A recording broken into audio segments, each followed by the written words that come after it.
Could one of you guys call my foam real quick? I think it's lost. Oh, there it is. Really nice, bright, sunny day outside. Probably the perfect day to take on a far too complicated project for a first attempt at a particular building technique. Absolutely no clue how this is gonna go. All I can really promise is it's gonna go. So here you guys go. Hope you like it.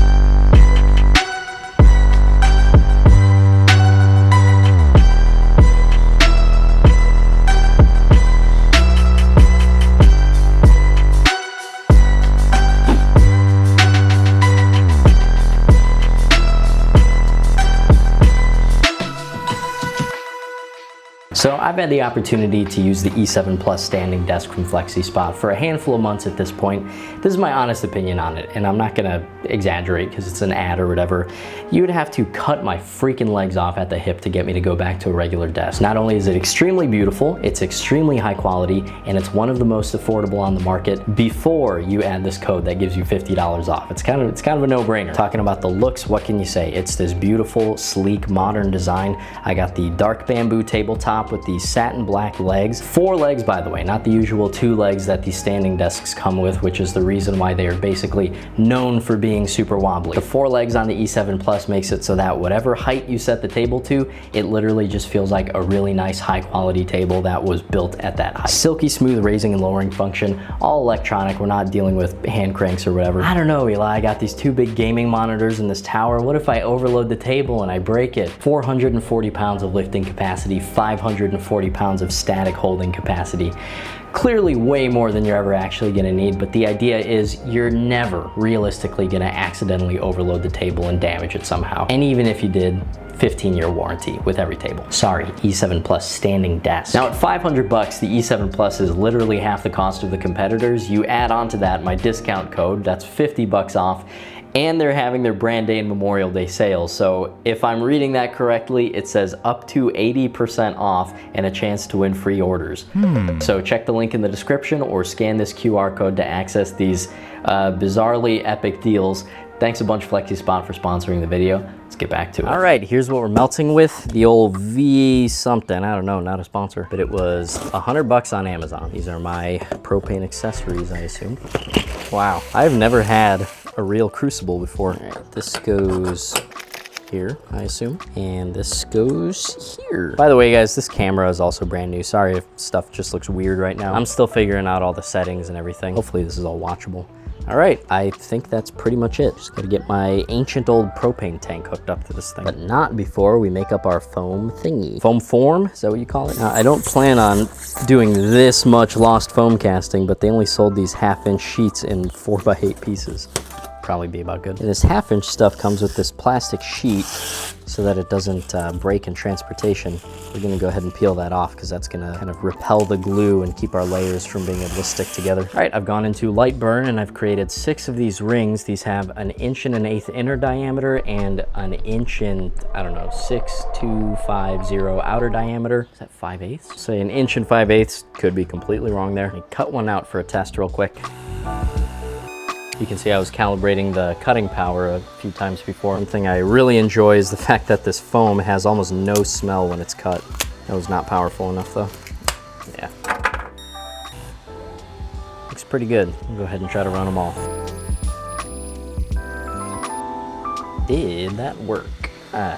Not bad, really not bad. Definitely gonna take some touching up, but these might be pretty much perfect for what I need. Hopefully you can kind of see the vision right now. These stacked up rings become a tube. I'm a little concerned that the 1/4-inch walls on these tubes might be a little too thin for lost foam casting. Like I said, it's my first time trying it. I don't really understand the capabilities of it yet, but just intuitively, what I know from like casting buckshot is if you have really thin sections like this, as the metal tries to pass through those areas, it's got a tendency to cool down really, really quickly and kind of block the flow and not let the rest of the molten metal flow through the form. So I don't know, maybe I should just beef this up a little bit. We'll go up to 3/8. All right, these definitely seem more doable to me in comparison to the last ones.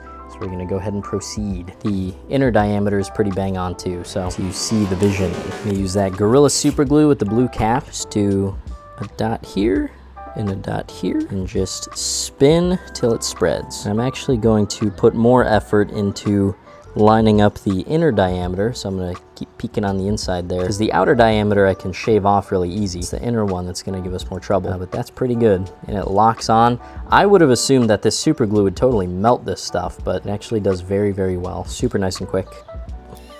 You know what else is crazy that I should have thought of? I should actually cut these out a lot thicker than I need so I can shave them down to the diameter I really need so I can get them nice and smooth and the right size. That would have been smart. Something pretty good though. I'll go ahead and do what I just said as a backup. All right, here's the new one. I cannot see the screen, bro. I apologize if this is like totally out of focus. So here's the new one. I think I might have just had the greatest idea of all time, or possibly a really bad idea that's gonna ruin all my progress. After beefing this up, it actually fits perfectly on this 1-inch spindle sander drum. Can I use this to shape the outside of it, or is it just gonna blow up? I am definitely about to find out.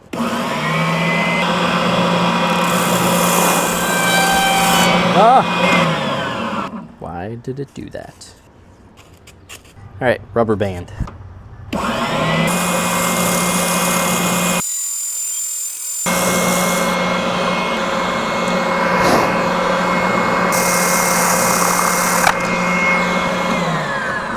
Okay, that's epic. I'm gonna stick this down with some double-sided tape so it doesn't keep popping out of my hand, but that works very well. That might be perfect. That is so nice. All right, now it's time to immediately get right back to not knowing what I'm doing and try to do the inside. Oh, that's kind of scary. A little sus too. I don't think I'm gonna record this. Nah, I'm not gonna do that. I can't believe you thought I was gonna do that. Ha ha ha. Dang, I think I probably deserve an award for figuring out the absolute least sus way that I could do this. Feel free to use this technique, guys. I know it's pretty bad out there.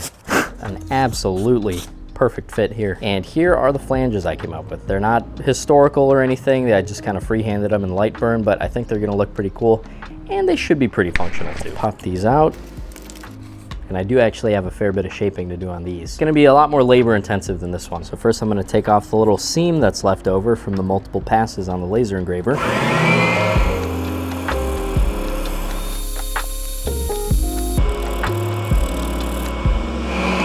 that I got this nice flat surface, I'm gonna bring it over to the bandsaw and we're gonna shave it down so we don't have full 1/2-inch flanges.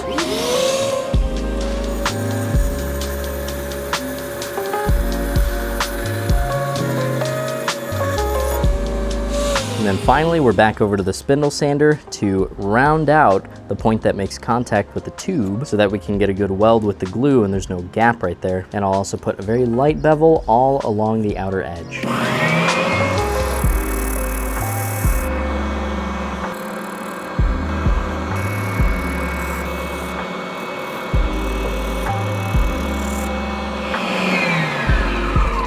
So in the end, they should all look like this.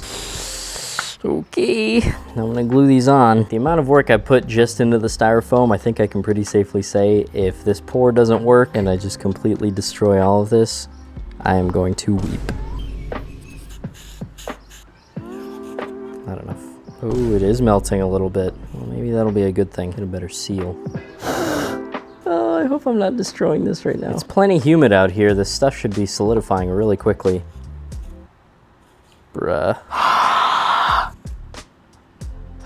Well, as this is no good. It's not curing, it's just melting and melting. See that? Those bubbles gushing out. Bruh, what am I gonna do? Against my non-existent better judgment, I'm just gonna keep on pushing and hope it works out, I guess. All right, that was better. Maybe I just did too much glue on this side. It's like melting it before it can cure because there's just too much. Yeah, that's good. And now, I did 6. Do I just eyeball them? I don't know what other option I have.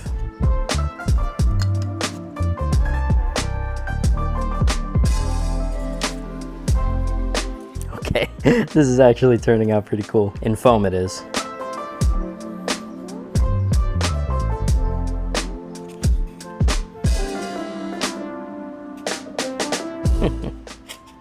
Oh my gosh, come on guys. I'm gonna cry if I just destroy this. And I gotta smooth out the top a little bit, very, very carefully.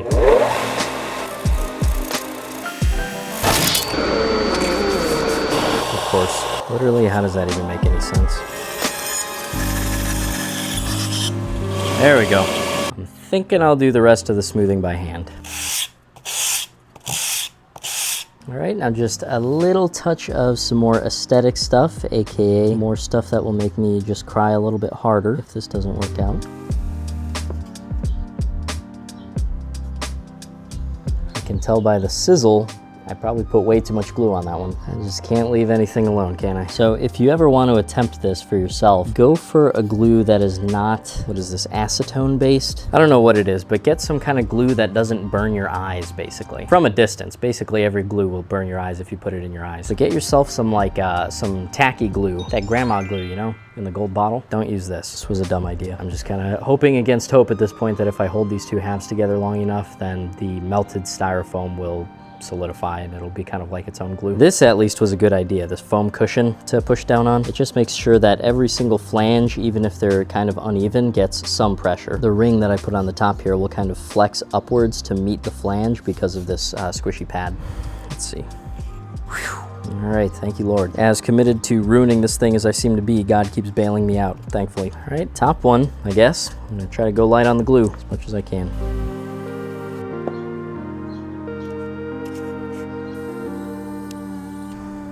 All right, that one actually went on pretty okay. Slight irregularities, like how the flange kind of sticks out on that one a little further than the rest of them, but I'll be able to shave that down once this is aluminum. So that is just about finished. What we have almost finally is called the sprue. Basically, you glue this onto the form, and when you bury this whole thing in sand up to here, this spot right here becomes the funnel, basically. So when you pour the molten metal onto here, it of course burns away, and then these two legs become the channels that the molten metal flows down to fill up the form that's submerged in the sand. And then ideally, when you remove this whole thing from the sand, it literally just looks like this, but made of aluminum.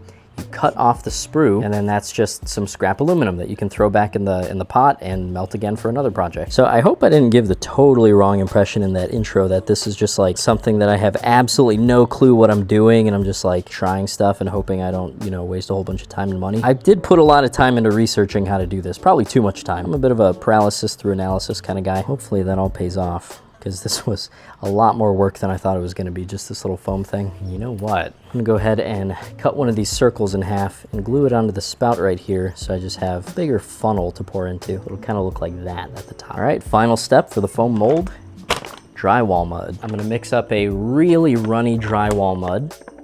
That's already probably way too much. Not even pancake batter, straight up just mud puddle. We're going to brush every nook and cranny on this thing. I might have overestimated the thinness because I made it a little thicker, and this is much more like what I was expecting. You can actually coat it. All right, I think that's good. Oh, missed a spot. All right, that goes into the pit of despair. I really want this thing to be dry by tomorrow because honestly, I need to have this video finished by tomorrow. So I'm gonna have a heater on low pointed at the box. Now, I'll see you guys tomorrow. All right, it's the next day. This came out absolutely perfect. It's just bone dry. If this doesn't work out, it's gonna be because I do a bad pour. Now, really quick, I'm trying to set myself up for success. This is the Crucible it came with, and these are the tongs. I guess you're kind of meant to like reach into the molten metal, lift it out like that, and pour it out that way. Just doesn't seem very ergonomic. So I'm gonna modify these tongs a little bit just to make this job a bit easier. Got some flat bar, got some rebar, a little bit of welding later, and here's what I got. Now I've got these rings that will reach around the Crucible, and I've got this little hook here so that I know exactly how far down into the furnace to go. So I don't have to leave it up to depth perception. I just plunge right down. The hook stops me right there. And I form the grippers around them in just such a shape that it leaves about an inch of space in between the grips. So you still get that nice good spring lock. I put this little thing right here to make sure that this can't slip out of your hand. And then this little beauty here is just a nice little bent up ergonomic piece of rebar that gives me that extra little bit of leverage to allow me to pour out with precision and not just be squeezing the life out of this thing trying to pour it out like that. Nice and easy pour. It is time. Whew, this is scary. So this is just play sand, but I almost said boiled it. I burnt it in this bucket all night long in my bonfire pit. So this stuff is, well, it should be absolutely bone dry. But that was a few days ago. This stuff was way too hot to touch for like 2 days. I would not be able to just stick my hands in it like this. And this is a steel can. Very important you use steel. And I know this is so extra, but I just want this to work so bad. Got some of this Petrobond casting sand. This is the kind of stuff that you do those like 2-part casts with, but right now I'm gonna use it to just build a more efficient funnel. This stuff is like Play-Doh. All right, nothing to it but to do it. Grabbed a brand new propane tank, got the Crucible all loaded up. This is actually the scraps left over from that broadhead mock Weedle video. And I'm gonna be melting up a lot more than I really need. Like I'm probably gonna overflow that little steel can right there. I've just seen so many videos of people who, you know, did everything correctly, but they just didn't have enough metal in the pot when they poured it in. I will do anything to make sure that's not me. There we go. Boy, oh boy. Woo, I just jumped so bad. That is furious. I was hoping you guys would be able to see it melt, but I don't know if we're gonna get that out here in the daylight. I'm gonna go get my gear on. Oof, heat is wafting. I don't know if you can see it, but that Crucible is starting to glow. This thing is nuts. It's only been like probably 5 minutes. Oh yeah, the aluminum's starting to sag. Oh baby.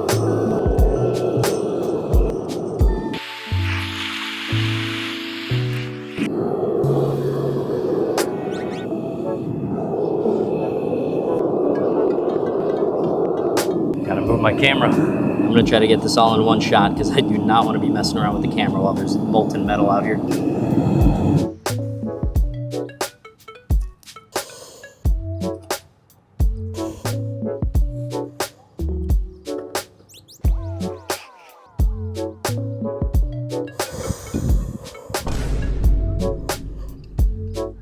And now here's where my tendency to second guess myself did an epic collab with my impulsivity. I started kicking it for some reason, I guess to help the aluminum settle. Well, it settled, that's for sure. At the very least, I was recording. I'm gonna go bring this footage inside, and when I come back out, I'm gonna see what's up.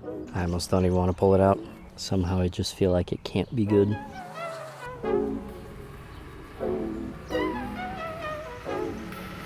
Oh my gosh. Hold up. So that kicking absolutely did cause some imperfections.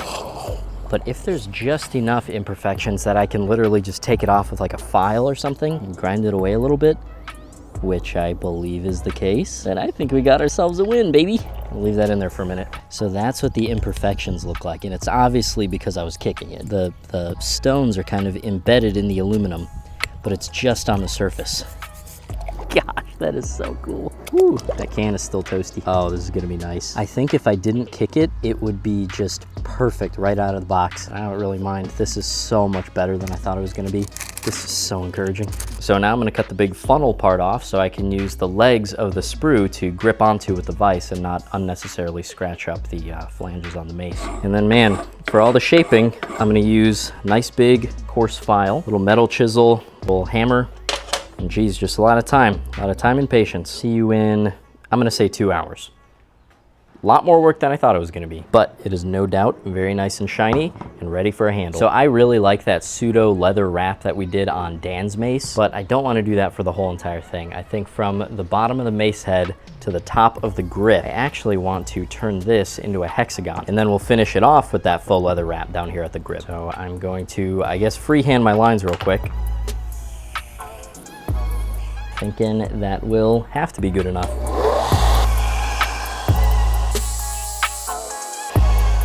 Not quite enough control there.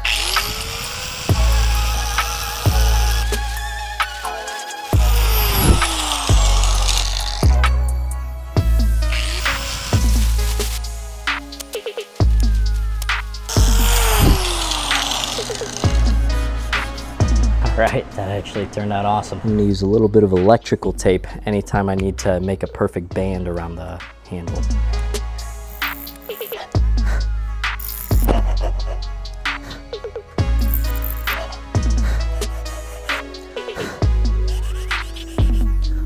And here is how we're gonna pull off the pseudo leather wrap. We first wrap it in electrical tape with this very, very small gap in between each pass.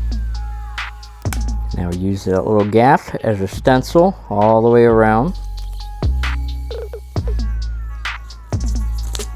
And we just give this spiral the same old file treatment. And I'll just tell you now, Wellas, I do not do this because it's the easiest or quickest way to put a grip on something. This takes a while.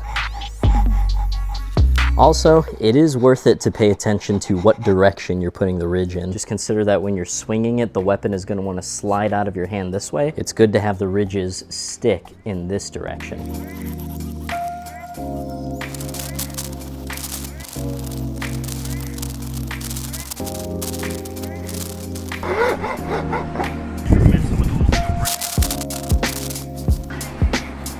All right. That turned out awesome. So I just took a poll on Patreon. Everybody seems to be leaning towards a dark stain. So I'm gonna go ahead and do one of my favorite super quick staining tricks, literally just spray paint and then you wipe it off. Sounds like cutting corners at the cost of quality or something, but once you see the results, you'll be a believer, trust me.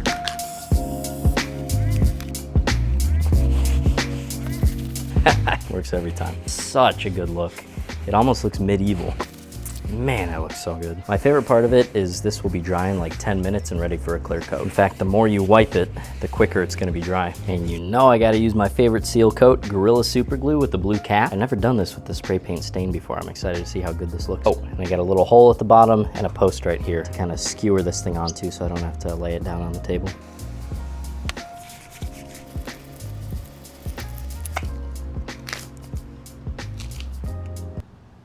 Just stinking beautiful. I freaking love this. Let's get this head on. So I tried for like a good 10 minutes to do that old blacksmith trick that everybody knows where you just pound on the handle and the inertia of the head keeps it in place for the handle to go through. That works like 99% of the time, but the head on this thing is really not heavy because it's aluminum and the fit is just so snug. It just really wasn't going anywhere. So eventually I did just have to go caveman mode. There it is.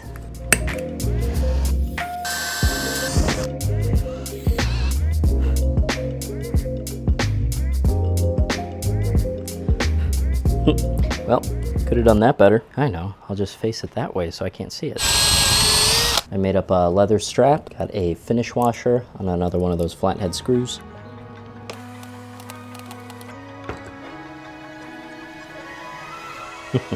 Man, I really don't do this enough.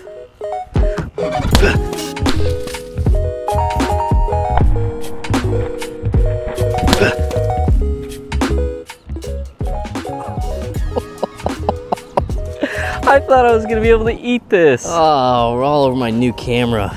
Oh my gosh.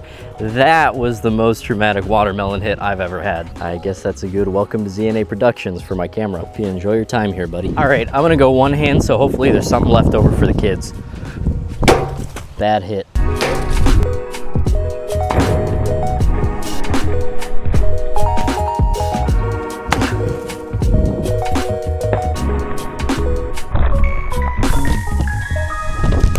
I'm so glad I'm not one of my cameras or a watermelon. All right, one more to see if it's really dangerous.